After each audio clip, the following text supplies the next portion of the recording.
સુરતના મૈધરપુરા ખાતે આવેલા રૂવાડા ટેકરા પરથી એક માસૂમ 3 વર્ષની બાળાના થયેલા અપહરણને લઈને પોલીસે ત્વરિત ટીમો બનાવી બાળાનું અપહરણ કરી જનાર મહિલાને સીસીટીવીના મદદથી ઓળખી કાઢી બારડોલીના જોડવા ખાતેથી ઝડપી પાડી બાળાને મુક્ત કરાવી છે। બાળકો ત્યજી દેવાની ઘટનાઓ વચ્ચે શહેરમાંથી એક બાળકીને ઉપાડી જવાની ઘટના સામે આવી હતી, જેમાં મૈધરપુરા વિસ્તારના રૂવાડા ટેકરા પાસેથી બાળકીનું અપહરણ કરવામાં આવ્યું છે। પરિવાર ઘણા વર્ષોથી ફૂટપાથ પર રહે છે। ફૂટપાથ પર જ રાત્રે પાથરણા પાથરીને સૂઈ જતા હોય છે। પરિવારના સભ્યો સવારે જાગીને તેના કામમાં હતા એ દરમિયાન જ પરિચિત મહિલા જાગી ગયેલી બાળકીને ઉપાડી લે છે। માતા આસપાસમાં ક્યાંક ગઈ હોવાથી તેની જાણ બહાર જ આ મહિલાએ બાળકીને પોતાની પાસે લઈ લીધી હતી, જે સમગ્ર ઘટના હાલ તો સીસીટીવીમાં કેદ થઈ છે। આ બનાવને લઈને મૈધરપુરા પોલીસને જાણ કરાતા મૈધરપુરા પોલીસ અને ક્રાઇમ બ્રાન્ચની ટીમો બનાવી તપાસ શરૂ કરાઈ હતી, જેમાં બાળાનું અપહરણ કરી જનાર મહિલાને બાળા સાથે બારડોલીના જોડવા પાસેથી ઝડપી પાડવામાં આવી હતી।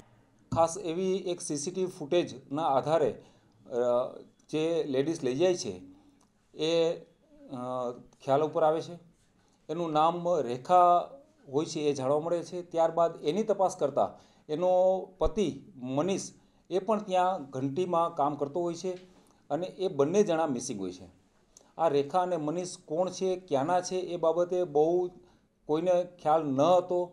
એની ઊંડાણપૂર્વક એની તપાસ કરવામાં આવે છે ત્યારે એવું જાણવા મળે છે કે મનીષ છે નેત્રંગ સાઈડનો વતની હોય, તાત્કાલિક નેત્રંગ, પછી કામરેજ અને સાયણ આ બાજુ અલગ અલગ વિસ્તારમાં અલગ અલગ ટીમો દિવસ રાત મહેનત કરતી હોય છે પકડવા માટે। દરમિયાન આજરોજ પીએસઆઈ ડોડિયા અને એમની ટીમને પેટ્રોલિંગમાં હતા, એમને ગોતતા હતા ત્યારે કામરેજ વિસ્તારની અંદરથી આ બંને પતિ પત્ની અને નાનું બાળક મળી આવે છે।